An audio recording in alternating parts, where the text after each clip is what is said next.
नमस्कार। आज की कहानी है दोस्ती वाला प्यार। कहानी थोड़ी लंबी है लेकिन बहुत ही खूबसूरत कहानी है। आपको ज़रूर पसंद आएगी, अंत तक सुनिएगा। चलिए कहानी शुरू करते हैं। इंतज़ार में वक्त बहुत मुश्किल से कटता है, मानो लम्हों को रोक रखा हो किसी ने। इतनी देर में कितनी ही ट्रेनें तो आकर जा भी चुकी थी, मगर अमन को जिस ट्रेन से जाना था उसका भी कुछ अता पता नहीं था। अनाउंसमेंट पर कान लगाए वेटिंग रूम में एक बेंच पर बैठे बैठे घबराहट में कभी वो घड़ी देखता तो कभी मोबाइल में रनिंग स्टेटस चेक करता। उसकी ट्रेन के प्लेटफार्म पर पहुंचने में अब भी कोई 1.5 से 2 घंटे का लंबा वक्त था। इससे अच्छा तो मैं फ्लाइट से चला गया होता। मोबाइल स्क्रीन पर देखते हुए गुस्से में वो बुदबुदाया। उसकी झल्लाहट बढ़ने लगी थी, क्योंकि वो उस शहर से जितनी जल्दी निकल जाना चाहता था उसे उतनी ही देर हो रही थी। अगस्त की वो शाम बारिश की कुछ बौछारें लेकर आई, मगर वो अमन को बिल्कुल भी अच्छी नहीं लगी। हालांकि बारिश उसे बेहद पसंद थी। उसे आज भी याद है कैसे कॉलेज के दिनों में अक्सर वो बाइक लेकर संगम तट की तरफ निकल जाता था और वहाँ एक किनारे बैठकर गंगा की लहरों पर बारिश की नन्ही नन्ही बूंदों की टपकन से निकलते संगीत में खो जाता था। बूंदों का नदी से मिलन का संगीत। उसके कानों में संगीत जैसे अब भी बज रहा था कि तभी चाय वाला बिल्कुल पास आकर चाय गरम बोला तो अमन ने उसे घूरते हुए एक नज़र देखा और फिर मोबाइल में आंखें गड़ा दी। भीतर मन सुलग रहा तो कोई भी चीज अच्छी नहीं लगती। भैया एक चाय देना, एक लड़की की आवाज थी। उसके ठीक पीछे वाली बेंच पर एक लड़की कब आकर बैठ गई थी उसे पता ही नहीं चला। अमन को लगा जैसे आवाज कुछ जानी पहचानी हो, बहुत पुरानी सी। चाय देकर चाय वाला प्लेटफार्म की ओर भागा। वहां फिर कोई नई ट्रेन आकर खड़ी हुई थी। कौन हो सकती है वो लड़की? अमन अपने दिमाग पर जोर डालने लगा, लेकिन ट्रेन के इंतजार ने उसे इतना बोझिल बना दिया था कि वो कुछ सोच ही नहीं पाया। उसने आहिस्ते से पीछे देखा। बेंच पर बैठी वो लड़की ट्रेन डिस्प्ले पर बड़े गौर से देख रही थी। शायद उसे भी अपनी ट्रेन का इंतजार था। प्लेटफार्म पर आते जाते वो कुछ भीग सी गई थी, जिसकी वजह से कंधों और पीठ पर फैले उसके गीले बालों की एक भीनी खुशबू नम हवा में बिखर रही थी। अमन ने महसूस किया कि बार बार एक लट उसके गाल पर लटक आती थी, जिसे वो अपनी उंगलियों से कान के पीछे ले जाकर जब संवारती थी तो उसके हाथों की चूड़ियां खनक उठती थी।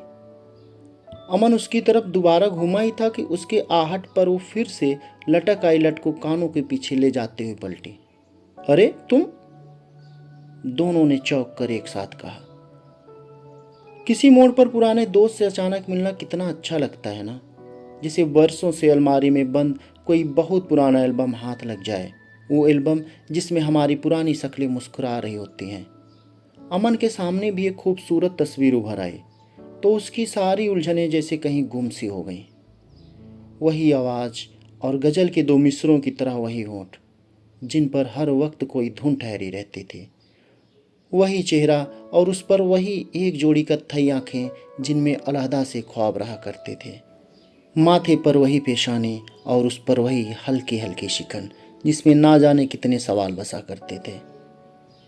बीते 7-8 सालों में उम्र के तकाजों ने उसको ज़्यादा नहीं बदला था। हाँ, अगर कुछ बदला था तो ये कि उसके मांग में सिंदूर और गले में मंगलसूत्र आ गया था और उसकी कलाइयाँ चूड़ियों से भर गई थी। वो अमन की दोस्त रिया थी। प्रयागराज में एक ही कॉलेज के पास आउट थे दोनों। तुम यहाँ कैसे? पहले अमन ने पूछा। प्रयागराज जा रही हूँ मम्मी के पास। और तुम? मैं भी, अमन ने जवाब दिया। कुछ देर की खैर खैरियत के बाद दोनों के मन पर कुछ सवाल आकर बैठ गए। अमन ने उनमें से एक सवाल चुन लिया और उसने पूछा, शादी कब की तुमने? 1.5 साल हो गए। और तुमने की शादी? रिया ने रुक रुक कर पूछा। नहीं, अभी नहीं। अमन ने बस इतना ही कहा और दूसरी तरफ देखने लगा, मानो इसके आगे के सवाल से बचना चाहता हो। क्यों नहीं की? बारिश कुछ तेज हो गई थी और दोनों के मन पर एक नमी सी जम गई। दोनों की ट्रेन एक ही थी, जिसका अब भी कुछ अता पता नहीं था। कुछ धीमी आवाज में चाय बोलते हुए चाय वाला वहां से गुजरा तो रिया ने उसे रुकने के लिए कहा। तुम चाय कब से पीने लगी? तुम्हें तो कॉफी पसंद थी ना? अमन ने पूछा। याद है तुमको अभी भी? रिया ने ऐसे पूछा जैसे अमन को सारी पुरानी बातें याद हों। हाँ, मुझे तो हर बात याद है। काफ़ी खत्म हो जाने पर कैंटीन वाले भैया को कैसे डांटती थी तुम, ये भी याद है मुझे। फिर मुझे तुम्हारे लिए बाहर से काफ़ी लानी पड़ती थी। कितनी जिद्दी थी ना तुम। अमन ने कहा तो वो मुस्कुराने लगी। चाय पीते हुए अब दोनों कुछ सहज महसूस कर रहे थे। रिया का मन स्टेशन से निकलकर उसके कॉलेज के दिनों में पहुंच गया। उसे उम्मीद नहीं थी कि कोई इस तरह अचानक मिल जाएगा और बरसों से शांत पड़े उसके मन के तारों को छेड़ जाएगा। जब पुरानी यादें आकर कुछ देर के लिए आंखों में ठहर जाती हैं तो सामने का हर मंजर वैसे ही दिखने लगता है जैसे हम किसी खूबसूरत वक्त को जी चुके होते हैं। रिया की आंखों में प्लेटफार्म अब कॉलेज कैंपस बन गया था, जिसमें 7-8 दोस्तों के साथ मस्तियां करता अमन नजर आने लगा।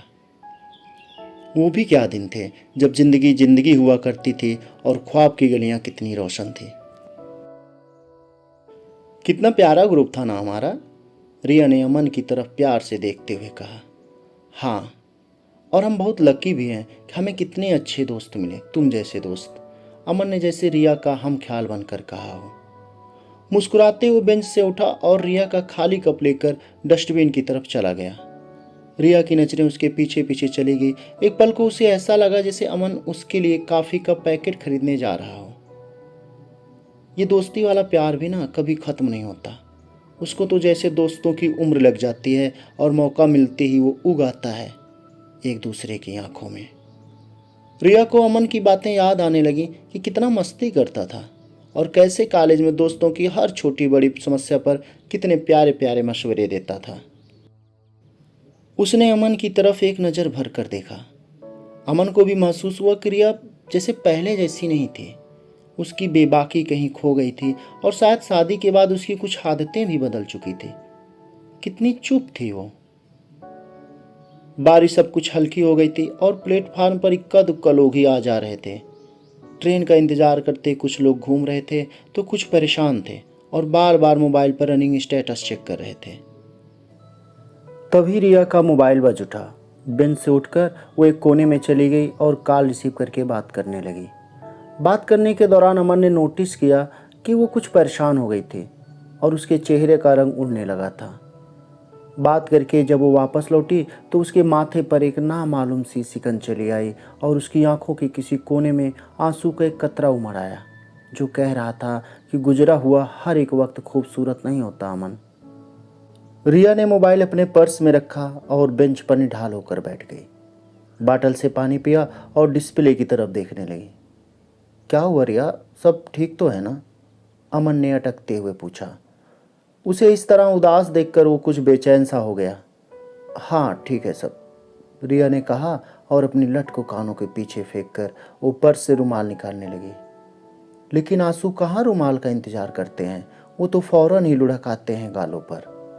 रिया का रोना अमन को परेशान कर गया। वो चाहता था कि आगे बढ़कर उसके आंसुओं को पोंछ दे, मगर पता नहीं क्या सोचकर वो रुक गया। सारे दोस्त लकी नहीं होते हैं अमन, रिया ने कहा। उसके कहते ही प्लेटफार्म पर एक खामोशी बर्फ की तरह जम गई। बीते हुए दिनों के सुख और दुख एक साथ याद आ जाएं तो मन बहुत मुश्किल में पड़ जाता है कि क्या करें, सुखों पर मुस्कुराएं या फिर दुखों पर उदास हो जाएं। अमन रिया की आंखों की नमी महसूस कर रहा था। वो जानना चाहता था कि क्या वजह थी कि वो उदास थी, क्या था जो उसे भीतर ही भीतर खाए जा रहा था। वो जिस रिया को जानता था वो दिल और दिमाग से बहुत मजबूत लड़की थी, वो टूट नहीं सकती थी। और अब उसके सामने बेंच पर जो रिया बैठी थी वो बहुत कमज़ोर लग रही थी, रो रही थी। अमन की नज़र उसकी नम आंखों पर जा ठहरी। उसने उसका बैग परे किया और बेंच पर बिल्कुल उसके करीब सरक आया। सारे दोस्त लकी नहीं है, इसका क्या मतलब है रिया? रिया खामोश रही, लेकिन उसके गाल भीग गए। क्या तुम मुझे भी नहीं बताओगी? अमन ने प्यार से पूछा तो रिया ने अपने आंसू पोंछे और उसकी तरफ देखने लगी। उसे कॉलेज के दिनों का वो अमन याद आ गया। ऐसे ही तो पूछता था वो प्यार से, जब वो किसी बात पे नाराज हो जाती थी, लेकिन ना चाहते हुए भी उसे सब कुछ बताना पड़ता था। आज भी रिया कुछ नहीं छुपा पाई, सब बताती चली गई। रिया के पापा ने अपने दोस्त के बेटे से उसके रिश्ते की बात की थी। मना करने की कोई वजह नहीं थी, लेकिन कुछ दिनों बाद उसे मालूम हुआ कि उसके पति को किसी और से प्यार था। और रिया से शादी तो उसने अपने जिद्दी पिता के दबाव में आकर की थी। छोटी छोटी बातों को लेकर आए दिन वो लड़ने लगा। कुछ दिन तो रिया ने किसी तरह सब बर्दाश्त किया, लेकिन कब तक करती वो। ऐसे रिश्तों का बोझ वो उठाना नहीं चाहती थी जिसमें प्यार कभी था ही नहीं। शादी के रिश्ते में सब कुछ मिल जाए, लेकिन अगर प्यार न मिले तो निभाना बहुत मुश्किल हो जाता है। प्यार ही तो नहीं मिला था उसे, और बात तलाक तक आ पहुंची थी। कल कोर्ट में उसी की हियरिंग थी, इसलिए वह प्रयागराज जा रही थी। तो कॉल तुम्हारे हस्बैंड की थी अभी? अमन ने पूछा। हाँ कहकर रिया सिसकने लगी। बाहर बारिश थम गई थी, लेकिन भीतर अमन का दिल भीगने लगा। वो खुद भी तो रिया की तरह अनलकी था। वो भी अपना गम बांटना चाहता था, लेकिन उस वक्त रिया को संभालना उसे ज़्यादा ज़रूरी लगा, क्योंकि उसकी तकलीफ उससे ज़्यादा बड़ी थी। अक्सर लोग प्यार को नहीं पहचान पाते रिया, तुम फिक्र मत करो, सब ठीक। अमन कहते कहते चुप हो गया। जानता था इतना आसान नहीं होता सब ठीक हो जाना। चुप्पी में तकलीफें अक्सर चेहरे पर आकर ठहर जाती हैं, और तब उदासी छुपाने से भी नहीं छुपती। रिया ने अमन के चेहरे का भाव पढ़ लिया। तुम्हें क्या हुआ अमन? तुम ठीक कह रही थी रिया कि सारे दोस्त लकी नहीं हैं। मैं भी नहीं। कहते हुए अमन इधर उधर देखने लगा। कोई दर्द जुबान पर आ जाए तो नजरें अपने आप इधर उधर होने लगती हैं, और कुछ कहते नहीं बनता। रिया ने अमन की हथेली पर अपनी हथेली रख दी। कह दो अमन, शायद कहने से तकलीफ कम हो जाए। अमन ने बस इतना ही कहा और उसकी आंखों में देखने लगा, एक बहुत अपनी सी आंखों में। बरसों बाद मिले दो दोस्तों के दुख आपस में घुलने लगे थे। प्यार जितना ही खूबसूरत होता है, अलगाव उतना ही तकलीफ दे। दिल के साथ कितनी ही उम्मीदें टूट जाती हैं, कितने ही सपने बिखर जाते हैं। अमन को बिल्कुल भी उम्मीद नहीं थी कि कोमल इस तरह उसकी ज़िंदगी से दूर चली जाएगी, अचानक ये कहकर कि उसके पापा इस रिश्ते के लिए राजी नहीं हैं। कोमल ने अमन को कुछ कहने का एक मौका भी नहीं दिया, इसलिए टूट गया था और आज हर चीज़ से दूर भागने लगा था। पता है, मैं कोमल से इतना प्यार करता था कि उसके बिना एक पल के लिए जीना मुश्किल था रिया। मुझे समझ में नहीं आया कि मैं क्या करूं। हमारे बीच अचानक वो पापा कैसे आ गए? नहीं, मुझे लगता है कि पापा सिर्फ एक बहाना थे। वो खुद मुझसे दूर जाना चाहती थी। शायद मैं महसूस भी कर रहा था कई दिनों से, पर मैं उसे रोक नहीं पाया। कहते कहते अमन एकदम रुआंसा हो गया। उसने रिया को अपना सारा हाल कह दिया। वो कहता रहा और रिया चुपचाप सुनती रही, अपनी हथेलियों में उसकी तकलीफ महसूस करती रही। कुछ देर की खामोशी के बाद रिया ने पूछा, तो तुम छुट्टी लेकर नहीं जा रहे हो, बल्कि शहर से दूर भाग रहे हो ना? अमन ने कोई जवाब नहीं दिया, बस उसकी तरफ देखता रहा एकटक। अमन को याद हुआ कि कॉलेज में अक्सर रिया ऐसे ही पूछती थी, तो तुम्हें सिन्हा सर से नहीं पढ़ना है, राइट? तुम्हें तो क्लास बंक करके कैंपस में जाकर मस्ती करनी है ना? कॉलेज फ्रेंड्स के साथ उनका कॉलेज हमेशा एक किरदार की तरह होता है, जो बात बात पर याद दिलाता है कि कौन कैसा था। कुछ देर तक दोनों खामोश रहे। रिया डिस्प्ले पर देखने लगी। कुछ ही देर में ट्रेन प्लेटफार्म पर आने वाली थी। रिया ने खामोशी तोड़ते हुए कहा, वो कहते हैं ना कि जो अपना होगा वो लौट आएगा, और जो ना लौटे तो समझना क्यों कभी अपना था ही नहीं, फिर उसके लिए क्या गम। रिया का समझाना अमन को अच्छा लगा। हिम्मत देने वाला कोई अगर मिल जाए तो हिज्र की तकलीफ भी राहत देने लगती है। और तुम्हारी जॉब? रिया को अब दूसरी फिक्र होने लगी थी। लेट्स सी, अभी तो घर जाना है, फिर सोचेंगे, अमन ने बेपरवाही से कहा। तभी प्लेटफार्म पर ट्रेन आकर रुकी। दोनों ने अपना अपना सामान उठाया और ट्रेन की तरफ बढ़ गए। अमन अपनी बोगी के सामने रुक गया। S7। तुम्हारी सीट किस बोगी में है? उसने पूछा। टिकट कंफर्म नहीं हुए हैं, रिया ने कहा और दूसरी तरफ देखने लगी। अमन ने अपना सामान भीतर रखा और फिर गेट पर खड़े होकर बड़े प्यार से अपना दायां हाथ रिया की तरफ बढ़ा दिया। रिया ने भी बिना देर किए अमन का हाथ थामा और ट्रेन में चढ़ गई। घुप अंधेरे में ट्रेन तेज रफ्तार से आगे बढ़ रही थी, और अगर कुछ पीछे छूट रहा था तो उन दोनों का दर्द। ट्रेन में सब सो रहे थे, लेकिन अमन और रिया की आंखों में नींद जैसे कोसों दूर थी। एक दो दफ़ा अमन ने पूछा कि वो ठीक तो है ना, तो रिया ने हाँ में जवाब देकर बस मुस्कुरा दिया। रह रहकर दोनों की निगाहें मिलती थी और दोनों जरा जरा सा मुस्कुरा देते थे, बिल्कुल मरहम जैसी मुस्कुराहटें। इतने साल कितनी तेजी से गुजर गए ना, रिया ने कहा। अगर गुजरे वक्त की कोई डोर हमारे हाथ में होती तो हम उसको खींच लाते। कितने अच्छे दिन थे ना वो, अमन ने कहा और रिया की तरफ देखने लगा। काश ऐसा होता, और कॉलेज के बाद हमें मिलते रहना था, है ना, रिया ने फिर से प्रश्न किया। पर पता नहीं क्यों नहीं मिले। अमन की आवाज से जरा सा अफसोस, थोड़ी सी तकलीफ बाहर रिसाई। घड़ी में सुबह के 6:30 बज रहे थे जब ट्रेन प्रयागराज जंक्शन पर आकर खड़ी हुई थी। चारों तरफ बादल घिरे हुए थे और कुछ अंधेरा भी था, मगर दो दिलों में एक नूर फूट रहा था। हवा बेहद खुशगवार थी और कहीं दूर से चाय की भीनी भीनी खुशबू आ रही थी। तुम जॉब मत छोड़ना, कुछ दिन छुट्टी बना के वापस चले जाना, स्टेशन से बाहर जाने की सीढ़ियाँ उतरते हुए रिया कह रही थी। हाँ, नहीं छोड़ूंगा, और अगले महीने मेरा प्रमोशन भी होने वाला है। कितना परेशान था और हर चीज़ से दूर भाग रहा था, ना जाने क्या क्या सोच रहा था। अच्छा हुआ तुम मुझको मिल गई, अमन कहता जा रहा था, जिससे उसे हर बात रिया से कहने की जल्दी थी। हाँ, जल्दी ही तो थी, सफ़र जो ख़त्म हो रहा था। उसे लगता है जैसे अभी कितनी बातें रह गई हैं, चलते चलते सब कह देना चाहिए उसे। तुम अब क्या करोगी, अमन ने पूछा। अमन के मन में एक बेचैनी आ गई थी कि रिया का क्या होगा। आज हियरिंग है, शायद डिवोर्स मिल जाएगी, रिया ने बहुत सहज होकर कहा।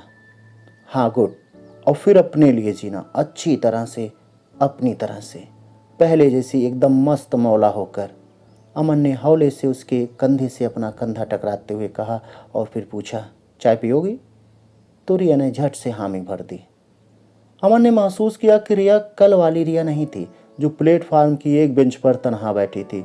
अब तो कॉलेज वाली रिया, चमकदार आंखों वाली रिया, उसकी वही पुरानी रिया थी फिर से। रिया ने भी नोटिस किया कि अमन अब बदल चुका है। उदासी भरे लम्हों में पुराने कॉलेज फ्रेंड से मिलकर अचानक मिल जाना कितना अच्छा लगता है ना, जैसे कोई बड़ी ताकत मिल जाती है। थैंक यू एक अच्छी जर्नी के लिए, रिया ने कहा। उसकी आंखों में एक चमक थी। तुम्हें भी शुक्रिया रिया, कहाँ जा रहा था मैं और कहाँ पहुँच गया, क्योंकि तुम मिल गई, अमन ने लाड से कहा तो रिया मुस्कुरा दी। तभी बादलों से छनकर सूरज की किरणें भी फूट पड़ी। रिया ने अमन को गले से लगा लिया। हम दोनों भी लकी हैं अमन। दोनों की आंखों की कोरों में कहीं कोई एक कतरा उमड़ आया, प्यार का कतरा, दोस्ती वाले प्यार का नाजुक सा कतरा। धन्यवाद, बस इतनी सी थी ये कहानी। उम्मीद है आपको कहानी ज़रूर पसंद आएगी। प्लीज़ आप इस कहानी को लाइक करिए और चैनल को सब्सक्राइब करिए। नमस्कार।